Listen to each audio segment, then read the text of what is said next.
anybody involved in this next competition? This comes up every fall for the last several years.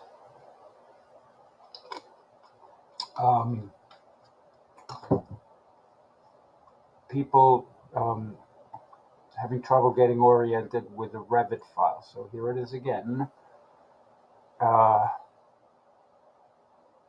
You can select the Revit drawing, right? We're going to save that somewhere. You can find it.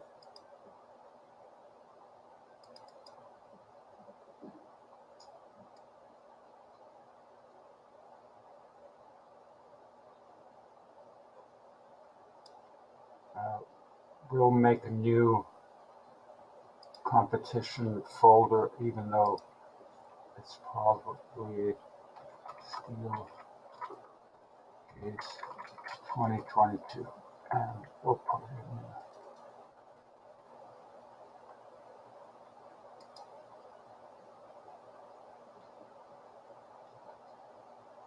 Save that Revit file. Comes over as a zip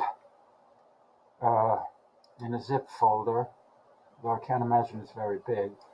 So you want to basically extract that before you start working on it naturally. Extract all, and we'll select that same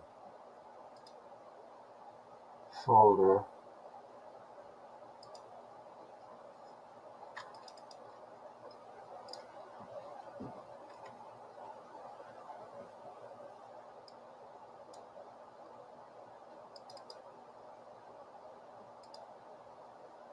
Right?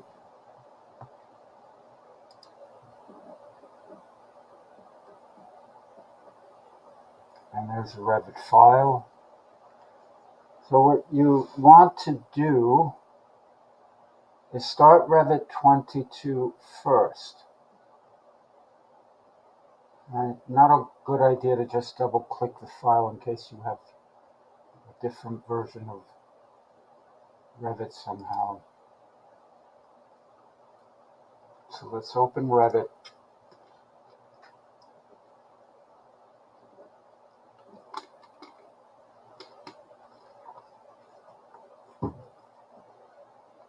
And this is a useful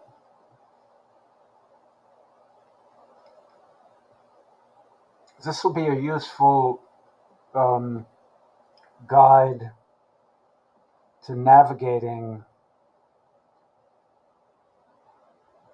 or orienting oneself to a Revit file that isn't familiar to you, right? So that's what we try to teach in what we're doing in construction documents now.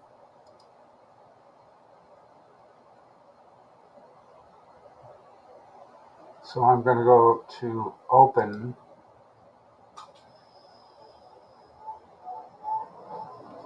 You probably want to copy it locally where you can find it. Not going to work as well from OneDrive, although I have most of my OneDrive files on this computer. So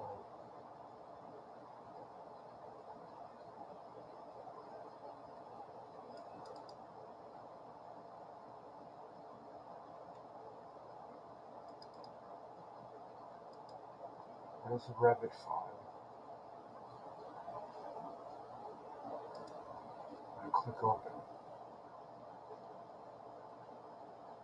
All right, it's still in Revit 2020, so it's probably the same file from before.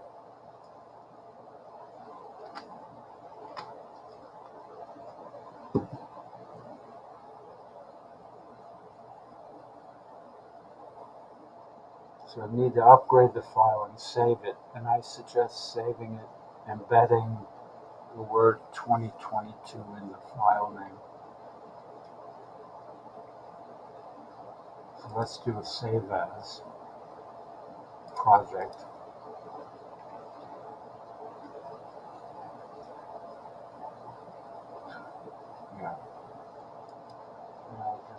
right? Revit. A little redundant, but that's all right. What you want to do straight away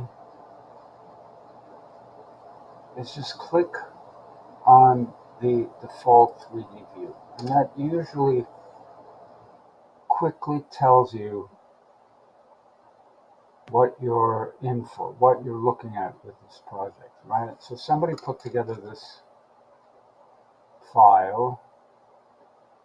It's abbreviated floor within some other floors. There's a couple stairways to heaven over there and stairs below, right?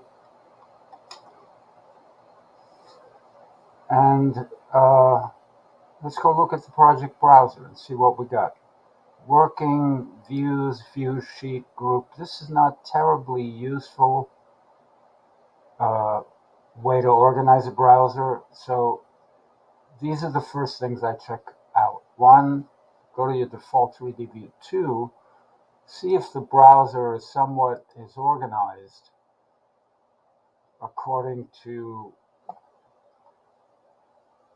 the firm or whoever's working on it, but you just want to check all, right? Revit does this by default, reveals all the views so that you can see your floor plans and your 3D views separately. So there's a 3D view and there's a floor plan. So that when you create a ceiling plan, so somehow we have a finished floor here, right? We can populate it with some furniture to see what's going on. So let's do that.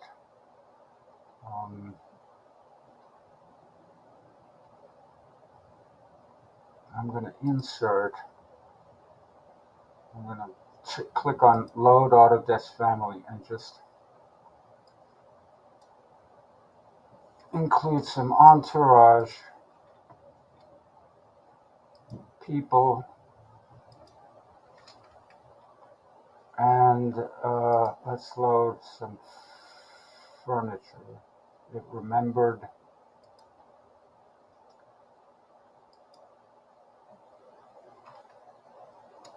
I don't know if I can check more than one item here, but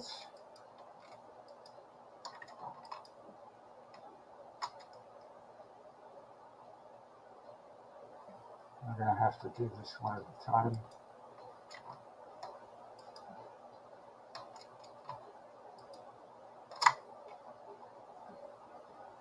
Yeah, okay.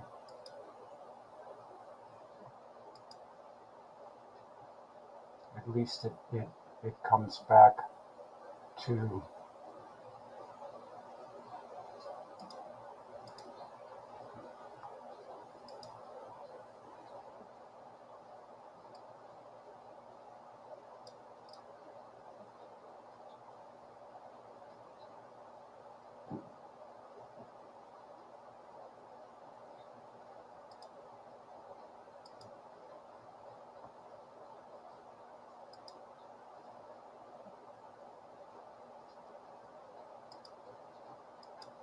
okay, that ought to do it. Right? So all this is grayed out is not in contract, so let's go to the project browser,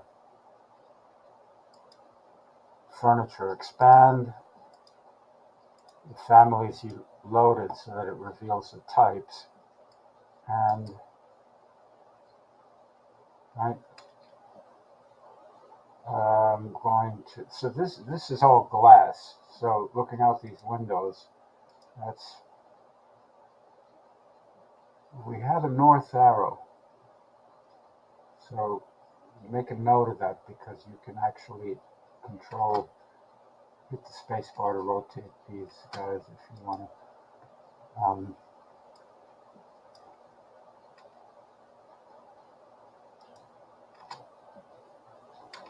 rotate them a different way. And let's put a couple of these tables in there.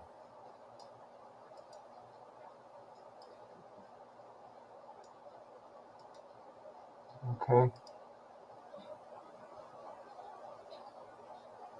and some chairs.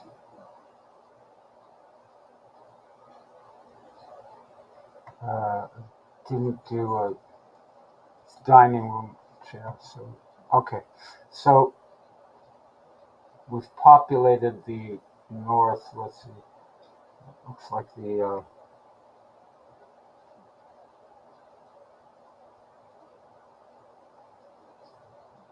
would be the eastern side of the building there, right? Um, let's go to the camera. I'm going to create a 3D view with the camera. I'm going to place it as if you were placing a tripod, and then drag through this, which is apparently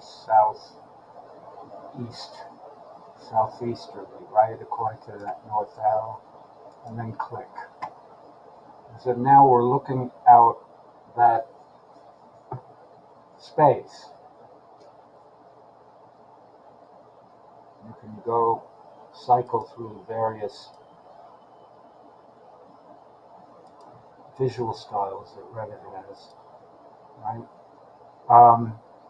You can click on shadows and see if we have any source of light. Now, right now, Revit defaults to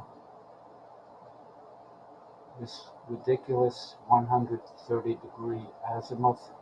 So you want to set it for a particular time of day. Let's just start with summer solstice. At 12 p.m., the light is supposed to come from due south. Okay? In actuality, our project is set up right now. It thinks north is where we are with these furnishings. So if I go to my site plan,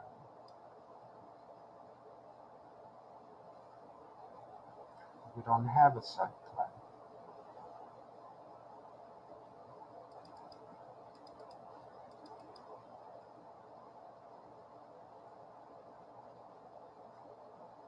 So I want to create, let's just create a view, a plan view.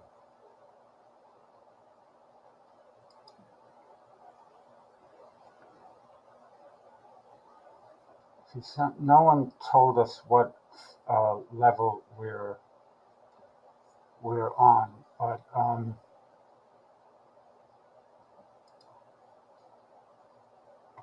let's just use the default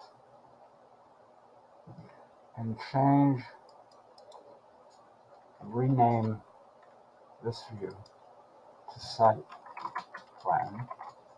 Then we're gonna define, and we're gonna set the view range to be like a bird up in the sky, 200 view range.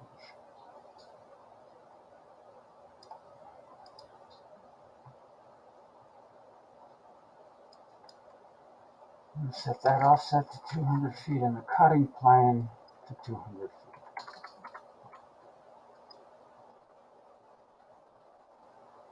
So I'm looking at things from way up high in the sky. Okay, if I turn on shadows,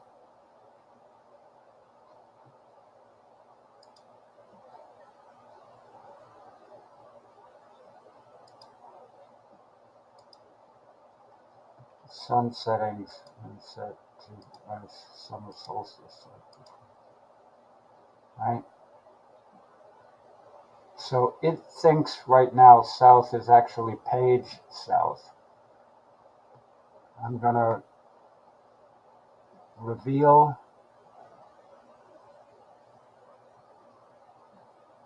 visibility graphics, one of the few shortcuts I allow myself, VG, and show me the site project base point. Okay, I could reveal the survey point too, but the project base point is going to allow me to set the position at true north. Right? So the angle to true north is more like, okay, it was off to the left. Let's look at that floor plan again. I'm going to say if it was 0, it would be directly to the left. So I'm going to say that's 10 degrees. Does that sound reasonable?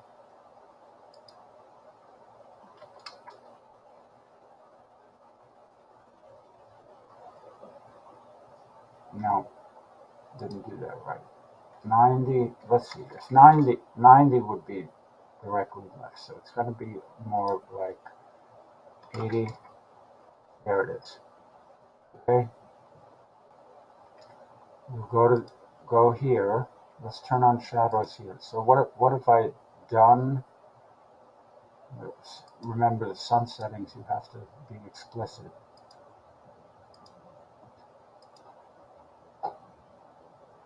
Let's set it to winter solstice so the sun angle's a little longer and we can see what it's doing.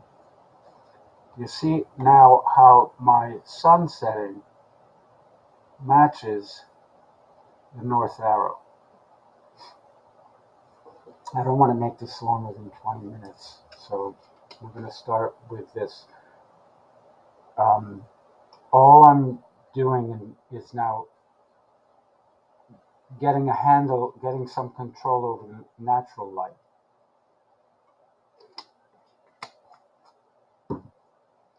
So that if at this time of day, winter solstice, when I look at my 3D view, all of this furniture should cast some long shadows. So let's test that out. Let's turn on shadows and set our sun to a winter solstice.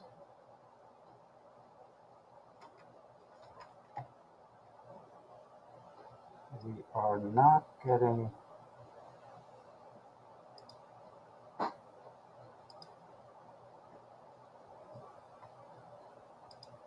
there we go. Shadows on. Okay. So there's some, in order for Revit to render, that you could you'll probably render this in Enscape or something like that. But for now, all we're concerned with is sort of orienting ourselves, right? What else did we learn? There are no elevation views, so you'll have to create those. But apparently this is a multi-story model. Let's go back to our site plan and add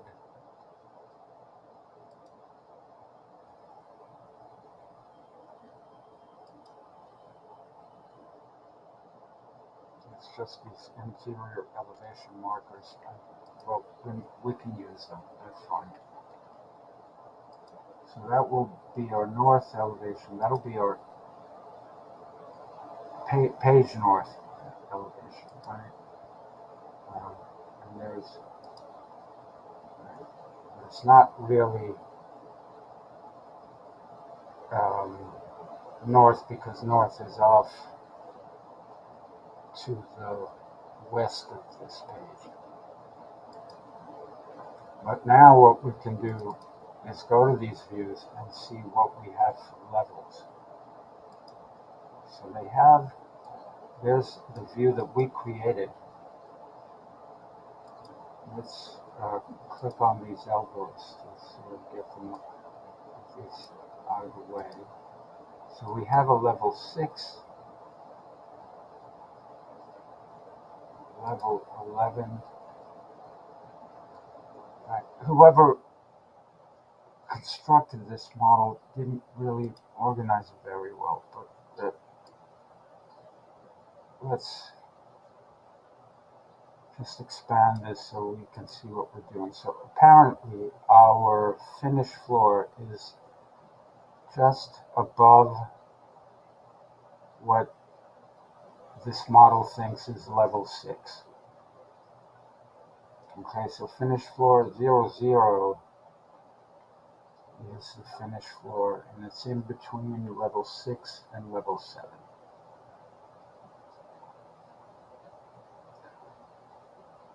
We will, in the next lesson, create a ceiling plan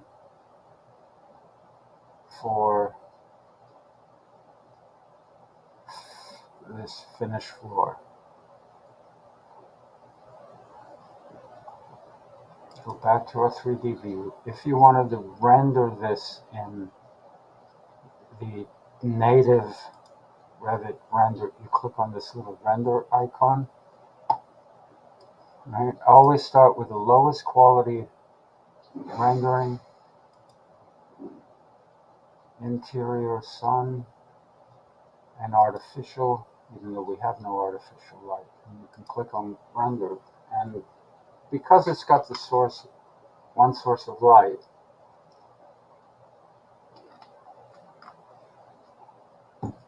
it should generate something. Okay, it's a little bit hot, right? Because we're flooded with south light there, and you can adjust the exposure. Whoops, still rendered.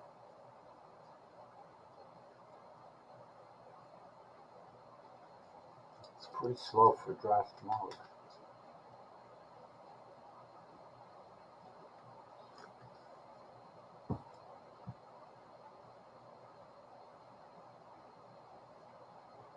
The other thing I'll say is that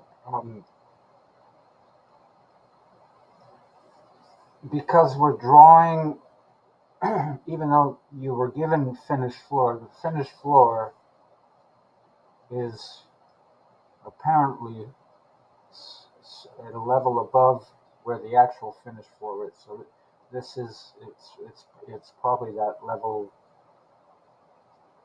6. It was 9 inches below. So we can fix that. We'll do that in the next lesson. But you can adjust the exposure in Revit.